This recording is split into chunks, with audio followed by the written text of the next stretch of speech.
You can see Michael Irvin every Sunday on NFL Network's NFL Game Day morning, starting at 9 a.m. Eastern. Also, their Thursday night football schedule kicks off the second week, September 12th, Patriots and the Jets. He's the man known as the Playmaker, or Irv, to his friends.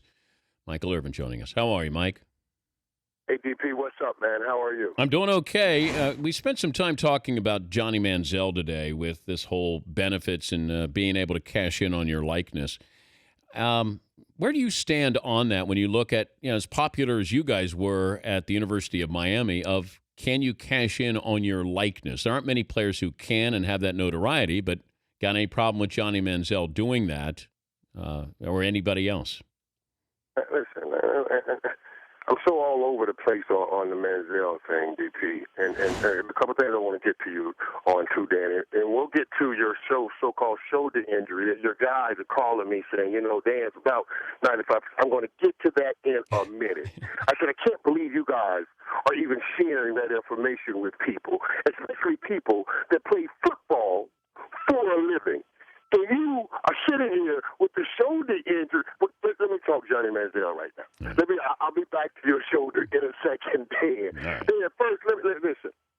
There's a reason, and we all need to understand this, and I know this because I've gone through this system. There is a reason the justice system has what you call an ability to expose the records of our youth because they know young people have the proclivity of making bad decisions sometimes, and they don't want those bad decisions to follow them the rest of their life. That being said, I don't even like addressing things that snakes bring up out of the jungle, like this snake of an autograph guy. I'm not saying what Johnny did is right. If he did it and it's against the rules, it's wrong. I understand all of that. But all of these snake people that snake with people and then turn around and turn people in, I am tired, T-I-red, of giving them a floor. I am tired, T-I-red, of us saying, he has a video of it. But you took the autograph, so you say you paid the man, so you say now you want more money on selling this hidden video of this kid. Blows my mind. Blows my mind. Now, the NC2A thing, when you got A&M selling tables for $20,000 a pop to sit with Johnny, and most of the time we see this is some poor brother from some other neighborhood that didn't have anything. We say, well, his mom and dad doesn't have any, all of these things, and we can understand. Money is enticing to all people everywhere, every color, every age, every ethnicity. It's enticing to all people, especially the poor. So, Dan, I'm everywhere with this. Listen, when I talk with Johnny, I tell him, man, stay strong, stay encouraged. This too shall pass. That's exactly what I tell Johnny when I talk with him. Well, somehow Johnny Manziel is viewed as this crusader, pioneer. He's going to take on the NCAA, whereas Terrell Pryor was viewed as a bad kid because he, gave a jersey up to get some tattoos. I think we got to be fair with what has transpired. A.J. Green sat down for 4 games. Dez Bryant lied to the NCAA, and it cost him a season because he had lunch with Deion Sanders. All those dudes in the NCAA in that room, how many of them do you think they lie? I mean, some of it is just crazy. When you bring a kid in, you think he's going to just start telling you everything and telling you the truth? We got to be realistic for this. We got to be realistic with it all. And I just hate to see people lose their eligibility on what I call mess. That thing with Dez Bryant was mess. Yeah. It was mess. Come on, let's be real here. But we give it all of this airtime and all of this play, and we give snakes, like the snake that brought all of this up, we give them too much play. He's Michael Irvin, the Playmaker, joining us. Dan Patrick Show. First it was the head, now it's the knees, Mike. Where are defenders supposed to go here? Yeah, I know. And we talked, Dan. We knew this was going to happen. I mean, when you start taking money from dudes, man, for hitting people in the head, the only other place they can go is down. And that's what's happening here. And now they're going to try to address this. You can't. I really believe that we're going to see a strike zone. You know, it's in baseball. You're going to see a strike zone here pretty soon in football. That's just where the game is But would you going. rather get hit in the knees or the head as a wide receiver? I'd rather you hit me nowhere. But if you have to, just to, if you have to, I'd rather you go high than low. And that's something that I think all football players will probably say. You know, when you're playing the game, you kind of try to give the respect to the guy that and we just recently learned about the damages that are being done to our head. But we always play saying, hey man, we want you to be able to walk and play with the kids and not try to take your legs out like that. So you know that's a difficult thing right there. Saw a headline and it said Michael Irvin says Vick stupid to take so many hits. Is that a fair assessment of your thoughts on Vick? I said that Vick must have a processing problem here with this issue. A processing problem with this issue.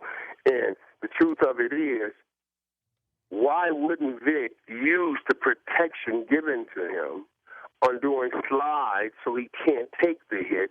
Instead, I read Michael Vick talking about he's up to 220 pounds and wants to rush for over 1,000 yards. Okay, now you just told the ref. You just told everybody that's going to tackle you, man. Listen, did you see in the preseason game the other day? Michael Vick scrambled, went right, dove head first trying to get a touchdown. He got up real slow, Dan. Yeah, I know. He got up real slow. Let me tell you something. This is the last go-round for Michael Vick, and it's a perfect situation for Michael Vick. Michael Vick must make the most of this his time, and he can't do it for his club if he's sitting his butt in a tub because he would not process, don't take those hits. He has a Chip Kelly offense that's running plays every 13 seconds. Let me tell you the benefit on it. I can't even wait till Sunday. Let me drop it to you right now and edify your cranium. Let me give it to you. When a play is coming off every 13 seconds, DP, what happens? The defense got to stay vanilla. They got to stay simple. Now, Michael Vick, your true talent can take over. But not if you're sitting in a tub somewhere, buddy. So let's be smart now. They got smart people around you. They got offense that fits your skill set. Your skill set. You can run. You got quick passes. You got quick plays. They only have one defense. You can easily read it. You can have success. But not if you're sitting your butt in a tub because you're injured again. This is a processing problem. He should hear this interview, sleep with this interview, put it under his pillow, and hope osmosis reaches his head and he can move forward and have a good season. I'm trying to help the man, not hurt the man. He's Michael Irvin from the NFL Network joining us. Dan Patrick Show. A sneaky team this year is going to be who? Yeah, that's a good one, man. That's a good one. Because I love Seattle right now, but that's no longer sneaky. That's no longer sneaky. Now, I also love what Noah, I believe, and Churzinski will do out in Cleveland. I just don't know if it'll happen this year.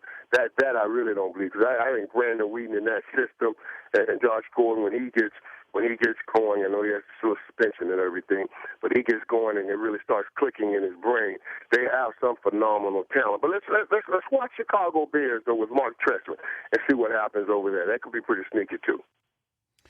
Yeah, it's hard because every year there's a couple of teams that come out of nowhere due to their schedule and they slip in, and then a couple of teams fall out. And I don't know who those teams are, certainly in the NFC, but there's going to be a couple of surprises. So I figured, do you have a Super Bowl pick?